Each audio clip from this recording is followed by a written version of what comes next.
কিয়ামতের ময়দানে আল্লাহর কাছে সবচেয়ে মর্যাদাবান বান্দা কারা? নবীজি জবাব দিলেন, আয-যাকিরুনাল্লাহা কাসীরা ওয়াজ-যাকিরাত, যারা বেশি বেশি আল্লাহর জিকির করে, এই সমস্ত জিকিরকারী নারী পুরুষ কিয়ামতের ময়দানে আল্লাহর কাছে সবচেয়ে বেশি মর্যাদাবান বান্দা। জিকিরকারী নারী পুরুষ আল্লাহর কাছে মর্যাদাবান বান্দা।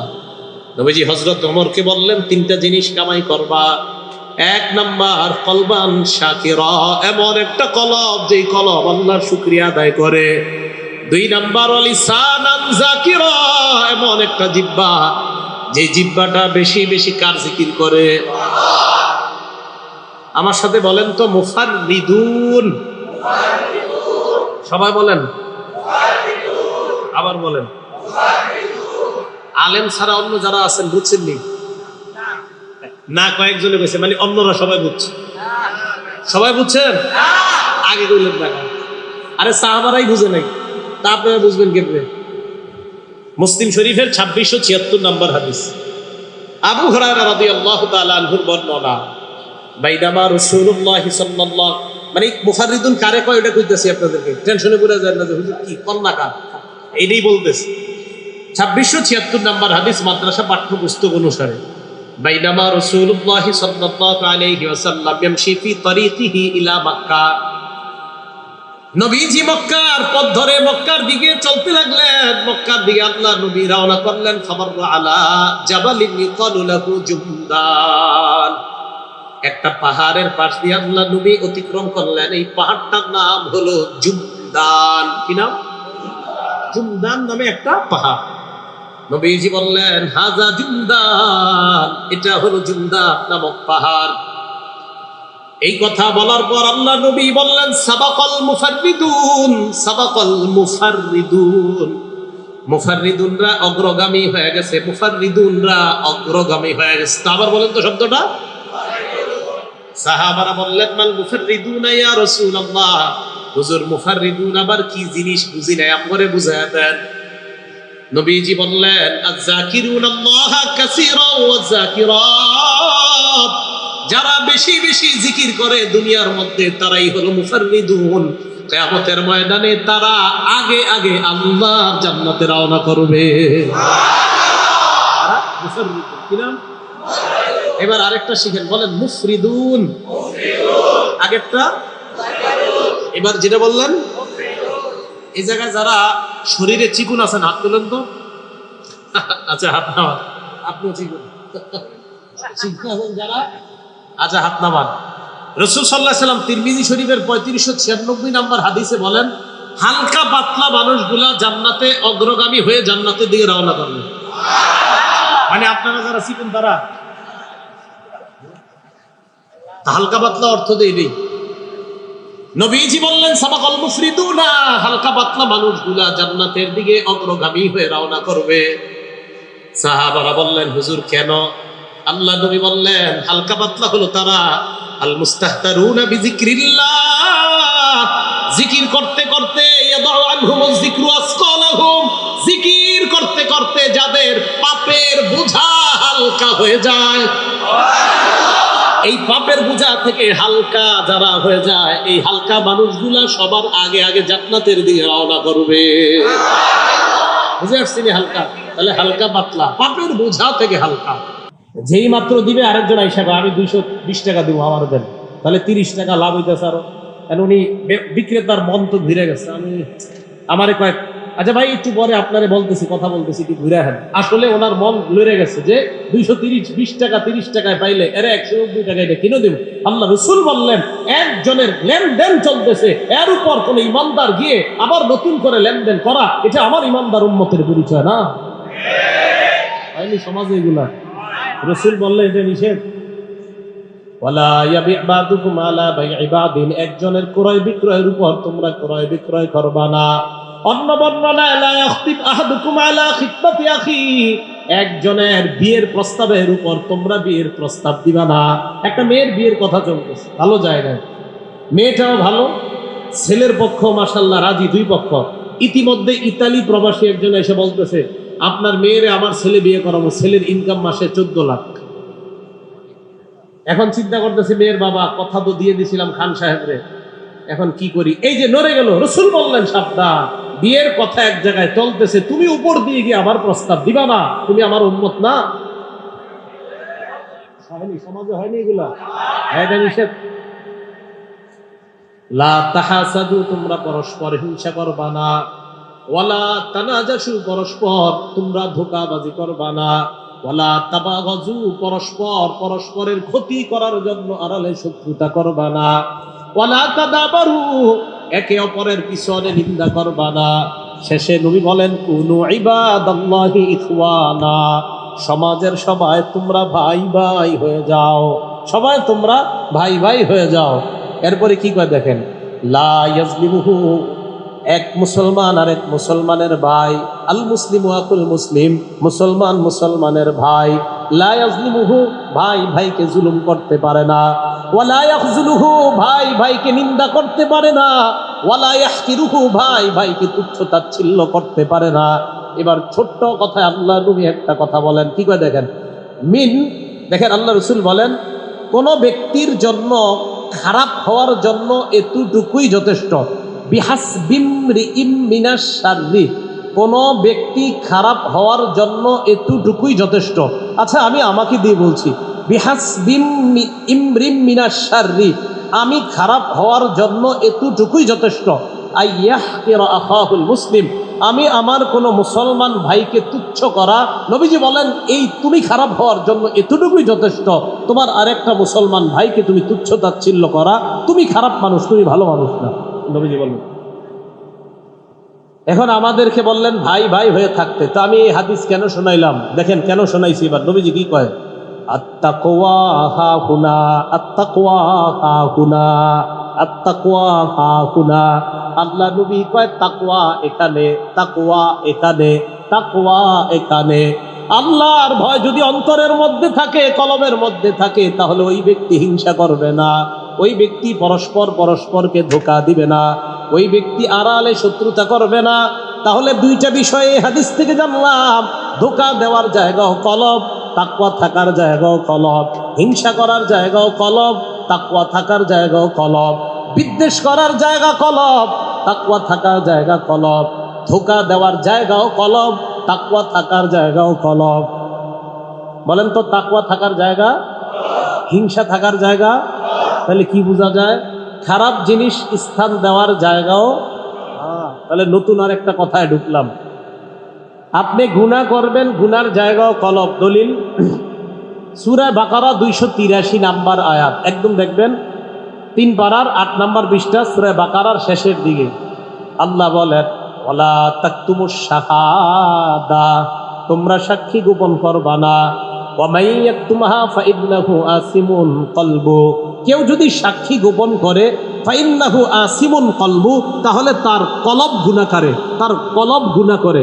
এই আয়াত থেকে জানলাম মানুষ গুনাহ করে। তো বলেন তো, আমার দেহ যখন গুনাহ করে, আসলে কে গুনাহ করে? কলব। বলেন কে গুনাহ করে? কলব। এবার কলবের ব্যাপারে একটা কিতাব আছে মেশকাত, এই মেশকাতের একটা সরা ব্যাখ্যা গ্রন্থ নাম মিরকাত। এই মিরকাত কিতাবের মধ্যে লেখে আল কলবু মালিকুন মুতা', কলব হলো এমন বাদশা যেই বাদশার পূজা করা হয়। কলব হলো এমন বাদশা যেই বাদশার আনুগত্য করা হয়। দুইটা বললাম, একটা বললাম কলব এমন বাদশা যেই বাদশার পূজা করা হয়, আরেকটা অনুবাদ করলাম কলব এমন বাদশা যেই বাদশার আনুগত্য করা হয়। তার মানে খারাপ কাজ করলে আপনি কলবের পূজা করলেন, ভালো কাজ করলে আপনি কলবের আনুগত্য করলেন। রাইসুন মুত্তাবা, কলব এমন নেতা যেই নেতার অনুসরণ করা হয়। ওয়াল আ'যাউ কুল্লুহা তাবউল্লাহ, সমস্ত অঙ্গ প্রত্যঙ্গগুলা এই কলবের অনুসারী। এবার কি কয় দেখেন, ফাইদা সালাহাল মাতবুউ, কলব তথা যাকে অনুসরণ করা হবে এটা যদি ঠিক হয়ে যায়, সালাহাত তাবউলাহু, তাহলে কলবের অনুসারী অঙ্গ প্রত্যঙ্গগুলা ঠিক হয়ে যাবে। ওয়াইদা ইসতাকামাল মালিকু, কলব নামক বাদশা যদি ঠিক হয়ে যায়, ইসতাকামাতির রাইয়া, হাত পা নামক প্রজাগুলা গুনাহ থেকে ঠিক হয়ে যাবে। কলব নামক বাদশা যদি ঠিক হয়, হাত পা নামক এই প্রজাগুলা ঠিক হয়ে যাবে। তাহলে কলব এটা হলো গুনাহের সেন্টার, আবার কলব ভালো কাজের সেন্টার। এই জন্য বুখারীর হাদিসে নবী বললেন, দেহের একটা টুকরা আছে, এটা ঠিক হয়ে গেলে দেহ ঠিক, এটা নষ্ট হয়ে গেলে দেহ নষ্ট। তাহলে দেহর ভিতরে একটা অংশ, এটার নাম কলব। কলব গুনাহ করে, আবার কলব ভালো কাজ করে। এবার একটা হাদিস শোনেন, মুসলিম শরীফের 2654 নাম্বার হাদিস। ক্বালা রাসূলুল্লাহ সাল্লাল্লাহু আলাইহি ওয়াসাল্লাম, আল্লাহ নবী বলেন, ইন্না কুলুবা বানি আদামা কুল্লাহা বাইনা ইসবাইনি মিন আসাবির রহমান। নবীজি বলেন, আমার আপনার আমাদের সমস্ত কলবগুলা, পুরা দুনিয়ার কলবগুলা, বুঝেন, পুরা দুনিয়ার কলবগুলা আল্লাহর 2 আঙ্গুলের মাঝে থাকে। কাকলবিন ওয়াহিদিন, একটা কলবের মতো। কয় কলবের মতো? পুরা দুনিয়ার কলবগুলা একসাথে কইরা আল্লাহর কাছে কয়টা কলবের মতো? এবার বলেন তো, এক কলবকে ঘুরানো ফুরানো কঠিন না সহজ? সহজ। তাহলে আবার আপনাদের কাছে জানতে চাই, সৃষ্টির শুরু থেকে শেষ পর্যন্ত যত কলব, একই সময়ে, একই মুহূর্তে, একই সময়ে কে দেখেন? এই দেখেন, আল্লাহ দেখতেছে আমার আপনার আমাদের সবার কলব। তো নবীজি বলেন, ইন্না কুলুবা বানি আদামা কুল্লাহা, আদম সন্তানের সমস্ত কলবগুলা রহমানের 2 আঙ্গুলের মাঝে। আমার নবী যে কথাটা বললেন, ইসরিফুহু হাইসু ইয়াশা, মনে রাখবা এই কলব একটার মতো সমস্ত কলবগুলা আল্লাহ যেইভাবে মন চায় এইভাবে এটা ঘুরাইতে পারে। যেইভাবে মন চায় সবগুলা একসাথে ঘুরাইতে পারে। এবার নবী বলেন, তাই নবী আল্লাহর কাছে বলতেন, আল্লাহুম্মা মুসাররিফাল কুলুব সররিফ কুলুবানা আলা তাআতিক। ও কলব পরিবর্তনকারী আল্লাহ, আমাদের কলবগুলা যেদিকে নেন আপনার আনুগত্যের দিকে ঘুরায়া দেন। তাহলে আল্লাহর কাছে দোয়া করার সময় মাথায় রাখেন যে আমার কলবটা আল্লাহ 24টা ঘন্টা দেখতেছে। আল্লাহ আমার কলবটা আল্লাহ যেই কোনো মুহূর্তে ঘুরাই দিতে পারে।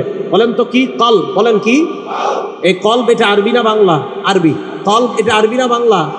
এই কলবের বাংলা হলো ঘুরানো ফিরানো, যে বারবার ঘুরে ফিরে উলট পালট হয়। কলবের নাম কলব এই কারণে, যেহেতু কলব বারবার উলট পালট হয়, ঘুরে ফিরে। এইখানে অনেকে আছেন, আপনার কলব আমেরিকাস। নামাজে অনেকে দাঁড়ান, আপনার কলব আছে জাপান। তাহলে কলব শুধু ঘোরাফেরা করে। তাই কলব রহমানের 2 আঙ্গুলের মাঝে যেহেতু আছে, দোয়া করার সময় আল্লাহরে বলবেন, আল্লাহ আমার কলবটা তো আপনি দেখতেছেন, মাওলা যেদিকেই ঘুরান আল্লাহ ঘুরতে ঘুরতে যেন আপনার ইবাদতের দিকেই যাই। রাসূল আকরাম সাল্লাল্লাহু আলাইহি সাল্লাম এই দোয়া করতেন, আল্লাহুম্মা মুসাররিফাল কুলুব সররিফ কুলুবানা আলা তাআতিক। আল্লাহ আপনি কলবের পরিবর্তনকারী, আমাদের কলবগুলা ঘুরিয়ে ফিরিয়ে আপনার আনুগত্যের দিকে যেন যায়, এই তৌফিক আমাদেরকে দান করেন। এবার দেখেন, রাসূল আকরাম সাল্লাল্লাহু আলাইহি সাল্লাম আমাদেরকে বলছেন, তোমরা জীবনে 3টা সম্পদ অবশ্যই সকলে কামাই করার চেষ্টা করবা। কয়টা সম্পদ? 1 নাম্বার 10 তলা বাড়ি। এ কি বলেন? না এটা না। আচ্ছা, কয়টা সম্পদ? ইবনে মাজার বর্ণনা 1856 নম্বর হাদিসের বর্ণনা। স্বর্ণ এবং রূপার ব্যাপারে আল্লাহ যখন আয়াত নাজিল করলেন, আয়াত নাজিল করার পর স্বর্ণ রূপার ব্যাপারে আয়াত নাজিল করার পর সাহাবাদের মন খারাপ হয়ে গেছে, ভয় পেয়ে গেছে। স্বর্ণ রূপা জমা করার পর যারা যাকাত দেয় না তাদেরকে আল্লাহ ভয়ঙ্কর শাস্তি দিবে, এই আয়াত যখন আল্লাহ নাজিল করলেন, সাহাবারা ভয়। নবীজিকে প্রশ্ন করলেন, আইয়াল মালি নাত্তাখিযু ইয়া রাসূলুল্লাহ, হুজুর আমরা কোন সম্পদ উপার্জন করব, আপনি আমাদেরকে জানায়া দেন কেমন সম্পদ আমরা কামাই করব। নবীজি রাগ হয়ে গেছে, নবীজি রাগ করছে, আমার সাহাবারা সম্পদ কামাইয়ের কথা আমারে জিজ্ঞাসা। রাগ হয়ে গেছে, রাগ করে চলে গেছে। তো নবীজির নবুয়তি মেজাজ যিনি বুঝতেন তিনি ছিলেন আল্লাহ রসুলের সাহাবা ওমর ফারুক রাদিয়াল্লাহু তাআলা। নবী যখন রাগ হয়ে গেছে, সাহাবারা যখন বলতেছে হুজুর কোন সম্পদ কামাই করব, হযরত ওমর বললেন, এই তোমরা থামো থামো, আমি ব্যাপারটা যাই না তোমাদেরকে জানাইতেছি। সুবহানাল্লাহ। নবীজির মেজাজ হযরতে ওমর খুব ভালোভাবে বুঝতেন। এই জন্যই তো হযরতে ওমর ফারুক, ওনার মেজাজটাই এমন ছিল যে ওনার মাথায় কিছু কিছু বিষয় আসছে, আল্লাহ কোরআনে ওই বিষয় নাজিল করে দিয়েছে। নবীজির বিবিরা অন্য পুরুষ নবীজির বিবিদের সাথে কথা বলবে, ওমর ফারুক এটা সহ্য করতে পারে না। নবীজি বলে, ইয়া রাসূলুল্লাহ, অন্য পুরুষ আপনার বিবির সাথে কথা বলবে, এটা আমি পছন্দ করি না। নবীজি কয়, আমি কি করব কও? আপনি কোনো একটা আইন করেন। তো আল্লাহ আইন না করলে আমি কি করব? তো নবীজির বিবি ছিলেন সাউদা রাদিয়াল্লাহু তাআলা আনহা, অনেক লম্বা বিবি ছিলেন রাদিয়াল্লাহু তাআলা আনহা। এই আম্মাজান সাউদা রাদিয়াল্লাহু তাআলা আনহা একদিন আপনার প্রয়োজন পুরা করার জন্য বাড়ির বাহিরে গেছে। তো উনি খুব আস্তে ধীরে আড়ালে যাইতেছে। তো এদিক সেদিক দেখতেছে কেউ আমাকে দেখে ফেললো কিনা। তখনও পর্দার আয়াত নাজিল হয়নি। ওমর ফারুক রাদিয়াল্লাহু তাআলা আনহু বললেন, আম্মাজান, আমি কিন্তু আপনারে দেখছি। হযরত ওমরের উদ্দেশ্য হলো, আমি এই কথা বললে আম্মাজান গিয়ে নবীজির কাছে বিচার দিবে আমার নামে, আর বিচার দিলে নবীজি কোনো একটা আইন করবে। এটা হলো ওনার চাওয়া।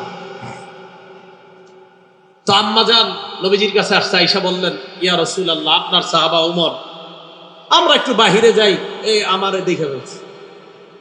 নবীজি তো বুঝতেছে ওমর কেন এগুলা ঘটাইতেছে। তো ওমর ফারুক ডাক দিছে, ওমর এরকম। জি হুজুর, কি করা, একটা বিধান দিলেই তো ভালো হয়। আল্লাহ পাক রব্বুল আলামিন সূরা আহজাবের মধ্যে দুনিয়ার সব নারীদের জন্য পর্দার আয়াত নাযিল করে দিলেন। ওনার মেজাজটাই ছিল নবুয়তি মেজাজ। উনি বুঝতেন নবুয়তের মেজাজ, শরীয়তের মেজাজ বুঝতেন। তো ওমর ফারুক বললেন সবাইকে, এই তোমরা থামো, আমি বিষয়টা যাই না, তোমাদেরকে জানাই। ওমর ফারুক আল্লাহ নবীর কাছে গেলেন। যাওয়ার পর বললেন, ইয়া রাসূলুল্লাহ, ইয়া হাবিবাল্লাহ, এই সেই কথা, বিভিন্ন কথা কয় আর কি, আসল কথা কয় না। তো ওমর ফারুক যখন বুঝতেছে হ্যাঁ নবীজির এখন রাগ আর নাই, ঠান্ডা, হুজুর ওই যে সাহাবারা প্রশ্নটা করছে আপনারে, তখন না ওই যে বলছে কোন মাল কামাই করব, ও আচ্ছা, সুবহানাল্লাহ, আমার নবীর এখন আর রাগ নাই। ইয়া রাসূলুল্লাহ, সাহাবারা প্রশ্ন করছে আপনার কাছে কোন মাল কামাই করব আমরা, আপনি রাগ হয়ে গিয়েছিলেন। আহা, আমার সাহাবারা এমন প্রশ্ন কেন করে, দুনিয়াবি মাল কামাই করতে কেন চায়? আমার সাহাবাদেরকে জানা দাও তিনটা সম্পদ যেন তারা কামাই করে।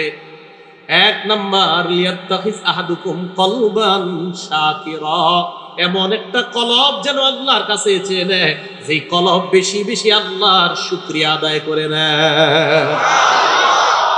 এমন একটা কলব আল্লাহর কাছে চাইতে বলো আমার সাহাবাদের।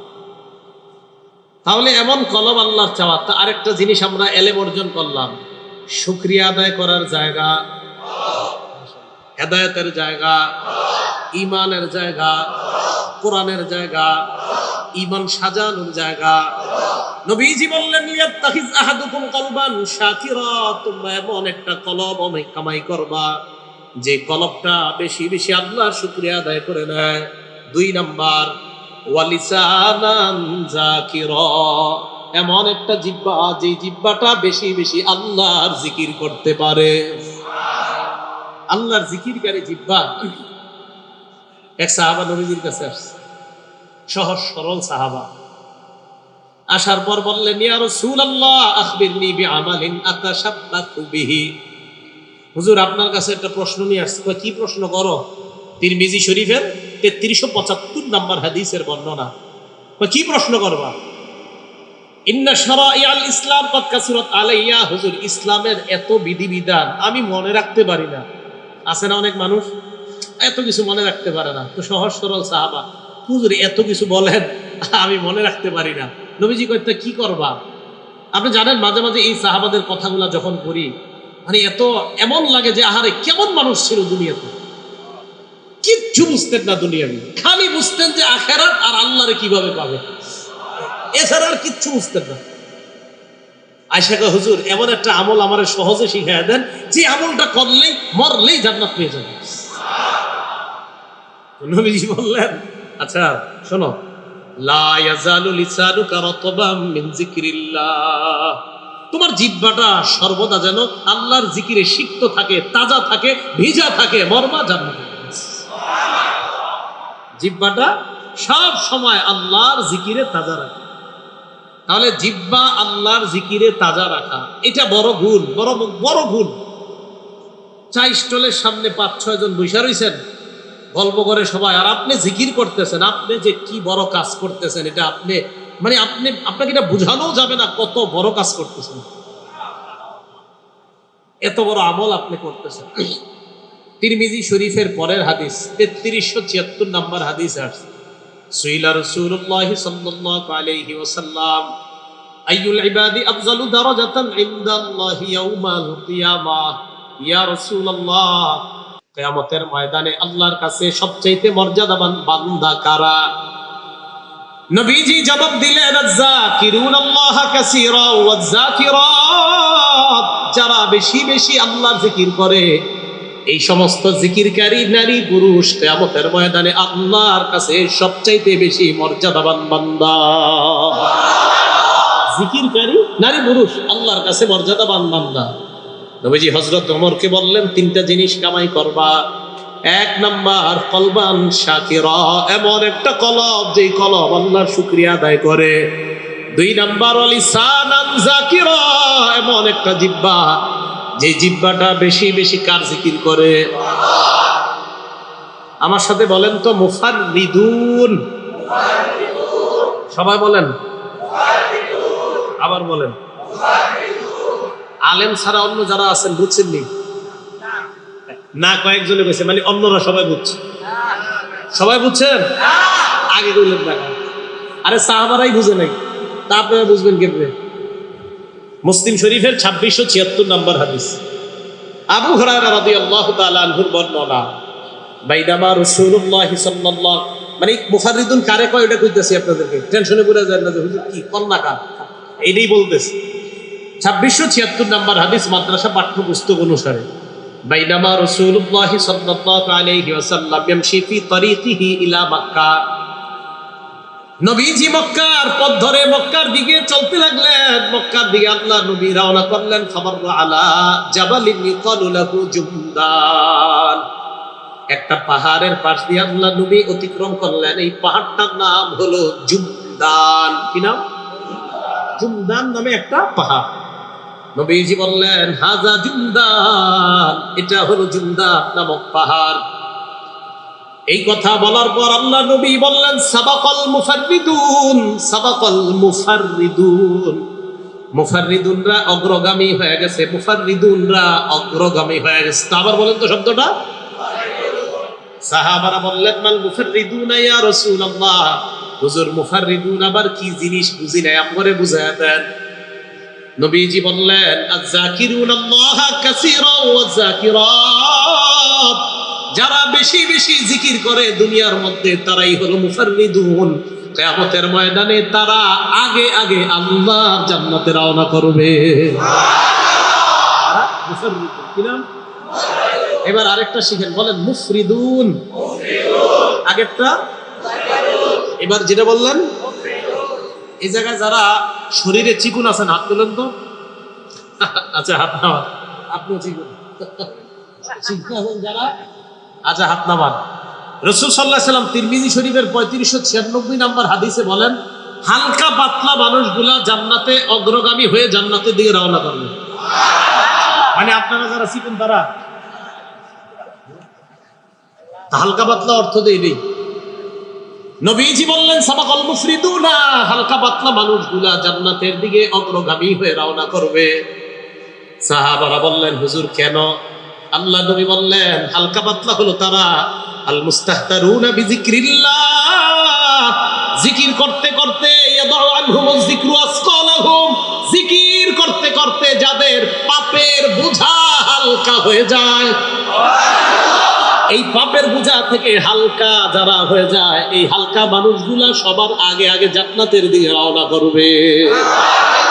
বুঝে আসছি না? হালকা, তাহলে হালকা পাতলা, পাপের বোঝা থেকে হালকা। তো মুফাররিদুন শিখলাম, মুফরিদুন শিখলাম। কয় জিনিস কামাই করতে বলছে? এক নাম্বার কলবান শাকিরা, দুই নাম্বার লিসানান যাকিরা, এমন জিহ্বা যে জিহ্বা আল্লাহর জিকির করে খুব বেশি, যে জিহ্বা খুব বেশি আল্লাহর জিকির করে। এই জন্য কোথাও যখন জিকিরের মজলিস হয়, এই মজলিসগুলোকে অবজ্ঞা না করা। জিকিরের মজলিস যখন হয় এদেরকে অবজ্ঞা না করা। কেন অবজ্ঞা করবেন না? একটা হাদিস শোনেন, আবু দাউদ শরীফের 3667 নম্বর হাদিস, 3667, 3667, এই হাদিসের মধ্যে আসছে, قال رسول الله صلى الله عليه وسلم আল্লাহ নবী বলেন লা আন আকউদা মা কওমিন ইয়াযকুরুনাল্লাহ মিন সালাতিল গাদাতি ইলা আন তাতলুআ আশ-শামসু আহাব্বু ইলাইয়া মিন আন উ'তিকা আরবাআতাম মিন বুলদি ইসমাঈল। ফজরের নামাজের পর সূর্য ওঠার আগ পর্যন্ত কোন জিকিরকারী মানুষদের সাথে বসে থাকাটা ইসমাইলি বংশের 4টা গোলাম আজাদ করার চাইতে আমার কাছে বেশি প্রিয়। জিকিরকারী মজলিস এটার অনেক দাম, এটার অনেক দাম। এরপরে নবী হাদিসের শেষে বলেন ওয়ালা আন আকউদা মা কওমিন ইয়াযকুরুনাল্লাহ মিন সালাতিল আসর ইলা আন তাগরুবা শামস। আসর থেকে মাগরিব পর্যন্ত, সূর্য ডুবার আগ পর্যন্ত কোন জিকিরকারী মজলিসের সাথে বসে থাকা। এই জিকিরকারী মজলিস দ্বারা কোরআনের হালকা হতে পারে, কায়দা আমপারার হালকা হতে পারে, যারা জিকির করেন এই হালকা হতে পারে, যারা তালিম করেন এটাও হতে পারে, যারা গাশতের কথা বলেন এটাও হতে পারে। মোট কথা আল্লাহ রসুলের কথা যেই মজলিসে হয় এটা জিকিরের মজলিস। রসুল আকরাম সাল্লাল্লাহু আলাইহি সাল্লাম বলেন আসরের পর থেকে নিয়ে সূর্য ডুবা পর্যন্ত কোন জিকিরকারী মজলিসের সাথে বসে থাকা ইসমাইলি বংশের 4টা গোলাম আজাদ করার চাইতে আমার কাছে আরো বেশি প্রিয়। কয় জিনিস কামাই করতে হবে? 3টা।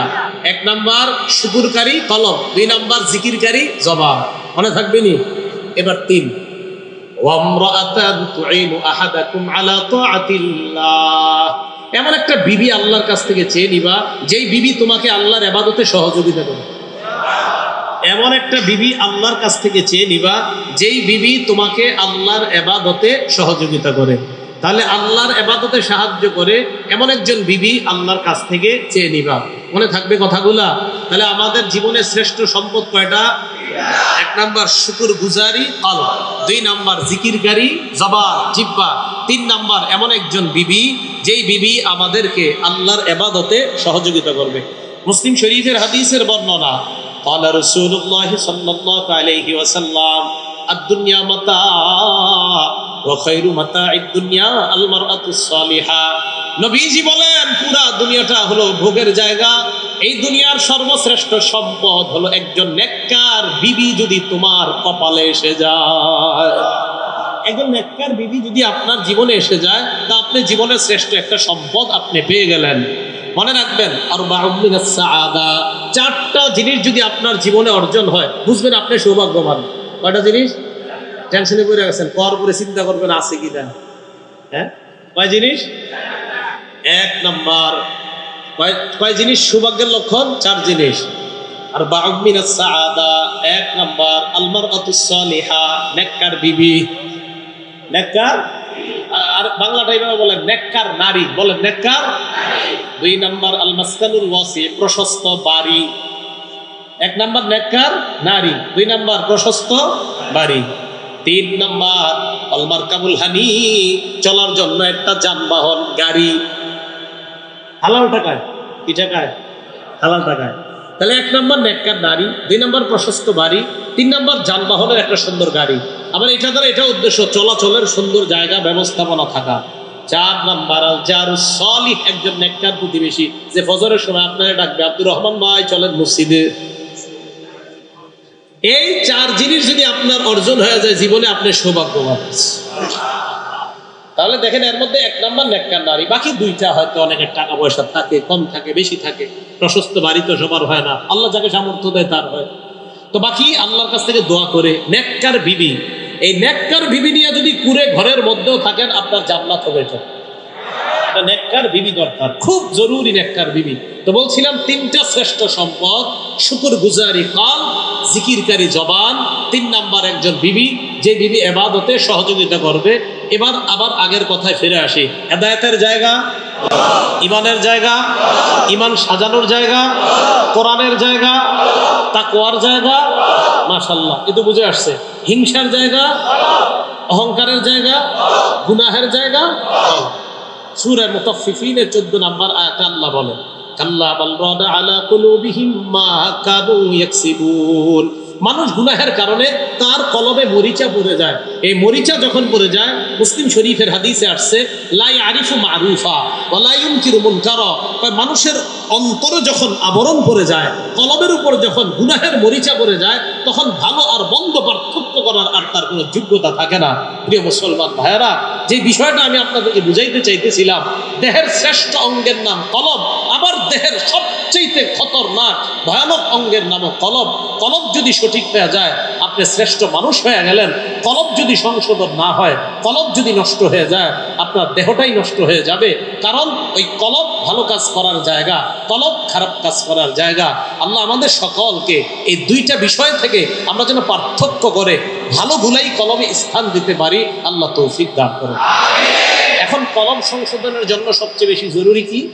সবচেয়ে বেশি জরুরি এই আমার মতো যারা আমাদেরকে না এনে আল্লাহওয়ালা কোনো ব্যক্তিবর্গকে এনে আলোচনা করানো।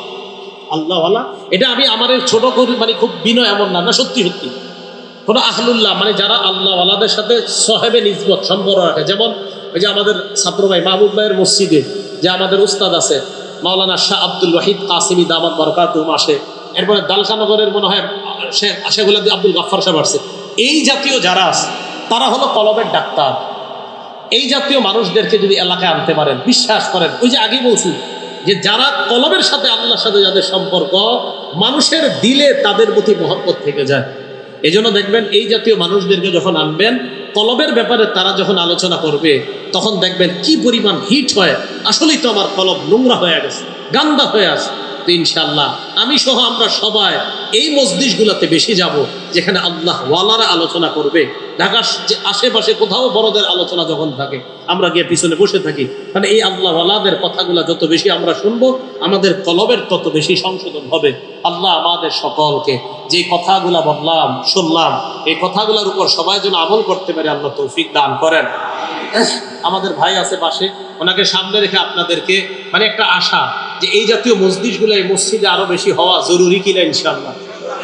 তো ইনশাল্লাহ ওনার সাথে পরামর্শ করে কখনো যদি আবার এরকম মসজিদ করা, এটা যদি মনে হয় না এলাকার জন্য উন্নতি হবে, যুবকদের মাঝে পরিবর্তন হবে, তো আল্লাহ ওয়ালাদের মাধ্যমে আমি আপনাদের কাছে আবদার রেখে গেলাম বেশি বেশি এই মসজিদগুলা। বিশ্বাস করেন, মাহফিলের ব্যাপারে উনি বলছে মাহফিল ঠিক আছে, কিন্তু মাহফিলের চাইতে বেশি উপকার হয় এই মসজিদগুলা। হ্যাঁ, মাহফিল তো বছরে একবার করবেন, তো এই মসজিদগুলা চাইলে আপনারা 2 মাসে একবার করতে পারেন, মাসে একবার করতে পারেন। তো এই জন্য আল্লাহ ওয়ালা যারা আছে আপনাদের সাবার আশুলিয়া বড় বড় ওলামায়ে কেরাম আছে, তাদের সাথে পরামর্শ করে কিভাবে সুন্দর হয় একটা সুন্দর সমাজ, মাদক মুক্ত সমাজ, একটা গাঁজা সেবন যারা করে এই সমাজে, যে এই যুবকদেরকে কিভাবে ফিরিয়ে আনা যায় এই ভয়ঙ্কর নেশা থেকে, এমন একটা সমাজ গঠন করার জন্য উলামায়ে কেরামের সাথে পরামর্শ করার বিকল্প নাই। আল্লাহ পাক রব্বুল আলামিন আমাদের সকলকে যে কথাগুলা শুনলাম বললাম, আমি সহ সকলকে কলব সাফ করে যেন আল্লাহর কাছে যেতে পারি, আল্লাহ তৌফিক দান করেন। আমিন ওয়া আখিরু দাওয়ানা আনিল হামদুলিল্লাহি রাব্বিল আলামিন। লিল মুত্তাকিন ওয়াসসালাতু ওয়াসসালামু আলা সাইয়্যিদিল আমবিয়াই ওয়াল মুরসালিন ওয়া আলা আলিহি ওয়া আসহাবিহি আজমাইন। রব্বানা যালামনা আনফুসানা ওয়া ইল্লাম তাগফির লানা ওয়া তারহামনা লানাকুনান্না মিনাল খাসিরিন। রব্বিরহামহুমা কামা রাব্বায়ানি সগীরা, রব্বিরহামহুমা কামা রাব্বায়ানি সগীরা। মাবুদ মেহেরবান মওলা, আল্লাহ মেহেরবানি করে জীবনের সমস্ত গুনাহ খাতাগুলো মাফ করে দেন। আল্লাহ আমাদেরকে আপনি মাফ করে দেন, আল্লাহ আমাদেরকে আপনি মাফ করে দেন। আল্লাহ এই মজলিসটাকে আপনি কবুল করে দেন। আল্লাহ আমাদের কলবে ঈমান বসায়া দেন, আমাদের কলবে হেদায়েত বসায়া দেন, আমাদের কলবে কোরআন বসায়া দেন, আমাদের কলবে হাদিস বসায়া দেন, আমাদের কলবে হেদায়েতের নূর ঢুকায়া দেন। আল্লাহ মেহেরবানি করে আমাদেরকে আপনি কবুল করে নেন। গুনাহ থেকে বেঁচে থাকার তৌফিক দান করেন, গুনাহ থেকে বেঁচে থাকার তৌফিক দান করেন, গুনাহ থেকে বেঁচে থাকার তৌফিক দান করেন। আল্লাহ ইখলাসওয়ালা জীবন দান করেন, আল্লাহ রিয়ামুক্ত জীবন দান করেন। আল্লাহ এই মসজিদের কমিটি, সভাপতি, ইমাম, মুয়াজ্জিন, খতিব, খাদেম, মসজিদের মুসল্লি, এলাকাবাসী সকলকে আপনি কবুল করে নেন। আল্লাহ গার্মেন্টস কাফেলার অনেকে কয়েকজন ক্যান্সারে আক্রান্ত, তাদেরকে শেফায়ে কামেলা আজেলা নসিব ফরমান। আল্লাহ ওনাকে সন্তান হয় না, মেহেরবানি করে আল্লাহ তাদেরকে জাকারিয়া নবী, ইব্রাহিম নবীর মতো সন্তানের ব্যবস্থা করে দেন। আল্লাহ আমাদের দোয়া আপনি কবুল করে নেন। আল্লাহ সভাপতি সাহেবের মেয়েরা মাদ্রাসায় ভর্তি হয়েছে, দোয়া চেয়েছে, মেহেরবানি করে তাদেরকে হাফেজা আলেমা বানায়া দেন। এলাকার মেয়েরা যারা মাদ্রাসায় পড়ে তাদেরকে আয়েশা সিদ্দিকার মতো বানায়া দেন। আল্লাহ ছেলেগুলোকে আব্দুল্লাহ ইবনে আব্বাসের মতো বানায়া দেন। আল্লাহ আমাদের দোয়া কবুল করেন। আল্লাহ আমাদের কলম সংশোধন করে দেন। আল্লাহ আমাদের কলম সংশোধন করে দেন। আল্লাহ সাহাবায়ে কেরামের কলমগুলো কত সাফ ছিল আল্লাহ।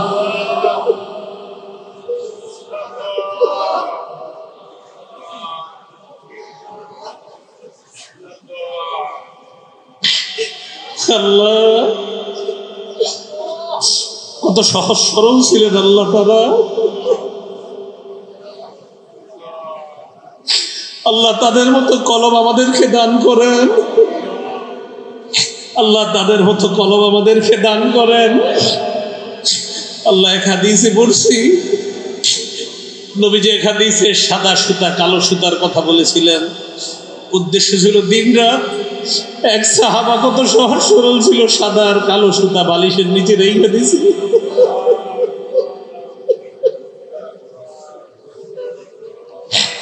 আল্লাহ তাদের মতো দিল আমাদেরকে দান করেন। আল্লাহ তাদের কলম কত সাফ কত পাক ছিল। আল্লাহ মেহেরবানি করে তাদের মতো কলমওয়ালা আমাদেরকে বানায় দেন। আল্লাহ আমার ছাত্র ভাই মাহবুব ভাইয়ের আম্মা অসুস্থ, তাকে আপনি সুস্থতা নসিব করেন। আল্লাহ গতকালকে আশুলিয়ার একটা ছেলে পানিতে পড়ে মারা গেছে, আল্লাহ তাকে শাহাদাতের মর্যাদা দান করেন। হাদিসে পড়ছি আল গরিকু শহীদ, আল্লাহ ডুবে মারা গেলে শহীদ হয়। আল্লাহ মেহেরবানি করে তাকে শাহাদাতের মর্যাদা দান করেন। আমাদের দোয়া আপনি কবুল করেন। এলাকার উলামা তুলাবা সুলাহা সকলকে কবুল করেন। আইম্মা মাসাজিদ ইমাম মুয়াজ্জিন খতিব সকলকে কবুল করে দেন। আল্লাহ এলাকার ইমাম সাহেবদের সকলের মাঝে মোহাব্বত পয়দা করে দেন। মাদ্রাসার মুহতামিম সাহেব ইমাম সাহেব সকলে যেন মিলে মিশে মোহাব্বতের সাথে কাজ করতে পারে তৌফিক দান করেন। সভাপতি সাহেব, সেক্রেটারি, ইমাম, খতিব তারা সবাই মিলেমিশে যেন সমাজে সুন্দর একটা সমাজ গঠন করার ফিকির করতে পারে তৌফিক দান করে। আল্লাহুম্মা সাল্লি ওয়া সাল্লিম ওয়া বারিক আলা মুহাম্মদ। সুবহানা রাব্বিকা রাব্বিল ইজ্জাতি আম্মা ইয়াসিফুন ওয়া সালামুন আলাল মুরসালিন ওয়ালহামদুলিল্লাহি রাব্বিল আলামিন। আসসালামু আলাইকুম।